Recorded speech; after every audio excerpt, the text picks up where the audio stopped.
नमस्कार दोस्तों, मैं आपका दोस्त बजरंग प्रजापति एक बार पुनः आपके सामने उपस्थित हूं अमर कथा महाभारत का एक और अंक लेकर।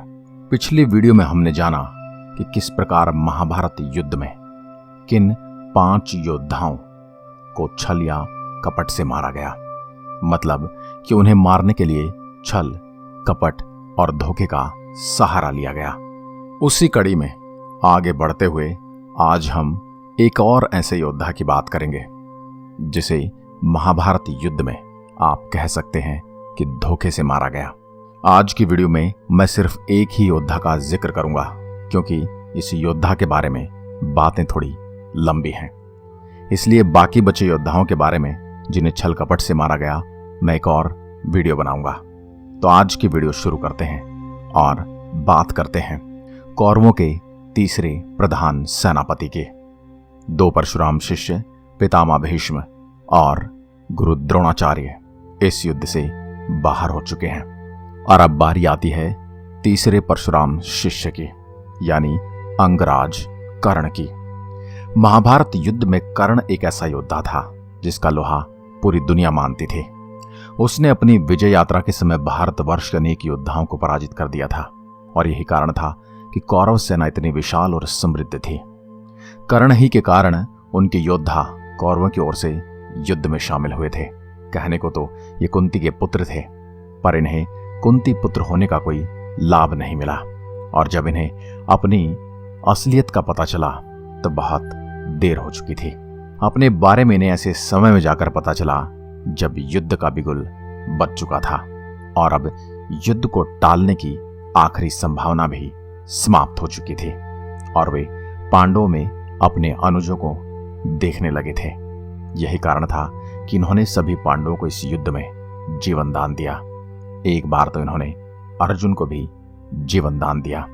ये अपनी दानवीरता के लिए जाने जाते थे और इसीलिए इन्होंने अपने दिव्य कवच कुंडल भी इंद्रदेव को दे दिए थे। दुर्योधन ने कर्ण को अंग प्रदेश का राजा घोषित किया था और ये अंगराज कहलाने लगे। युद्ध के 11वें दिन उन्होंने युद्ध में भाग लिया और गुरु द्रोणाचार्य के बाद कौरव सेना के प्रधान सेनापति नियुक्त किए गए। दानवीर कर्ण भी पितामह और द्रोणाचार्य की भांति परशुराम शिष्य थे।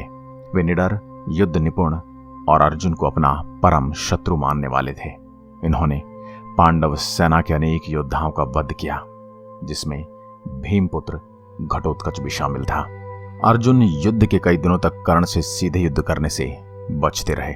जब कर्ण ने अपनी इंद्र द्वारा दी गई अमोघ शक्ति घटोत्कच पर चला दी तो अर्जुन ने कर्ण के साथ सीधे सीधे और निर्णायक युद्ध करने की ठान ली।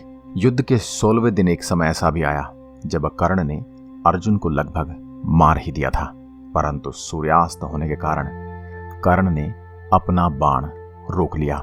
इससे अर्जुन को बहुत लज्जित होना पड़ा, परंतु अगले दिन दोनों एक बार फिर आमने सामने आकर डट गए और एक समय ऐसा आया जब कर्ण के रथ का पहिया धरती में धंस गया और अपने गुरु के श्राप के कारण वे कुछ समय के लिए अपने अस्त्र शस्त्रों का प्रयोग भूल गए। कर्ण ने अपना धनुष रथ पर रखा और पहिया निकालने के लिए रथ से नीचे उतर गए और अर्जुन से कहा कि ठहरो, मुझे मेरे रथ का पहिया निकाल लेने दो। इसी समय श्री कृष्ण के कहने पर अर्जुन ने कर्ण पर एक ऐसा बाण चलाया कि उनकी मृत्यु हो गई। युद्ध नीति और अर्जुन के अनुसार ये एक अधर्म पूर्ण कार्य था, परंतु यहां पर एक बात ध्यान देने योग्य है।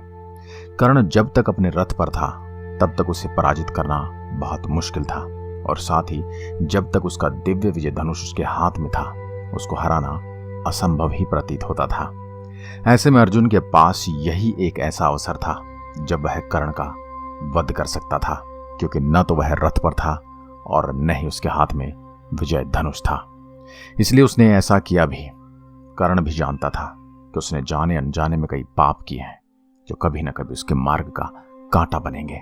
जिनमें से पहला पाप यह था कि कर्ण ने दुर्योधन के प्रति अपने जीवन समर्पण कर दिया था, बिना ये देखे कि दुर्योधन किस प्रकार का व्यक्ति है। उसे दुर्योधन के अच्छे बुरे हर कर्मों में भागीदार बनना पड़ा। द्रौपदी स्वयंवर में द्रौपदी की इच्छा का मान रखने वाला अंगराज कर्ण चुपचाप भरी सभा में उसका वस्त्र हरण देखता रहा और उसे वैश्या कहकर पुकारता रहा। एक राजा होने के नाते उसे सभा के बीच में अपमान करने से उसे रोकना चाहिए था। उसे राजसभा की मर्यादा का ज्ञान होना चाहिए था।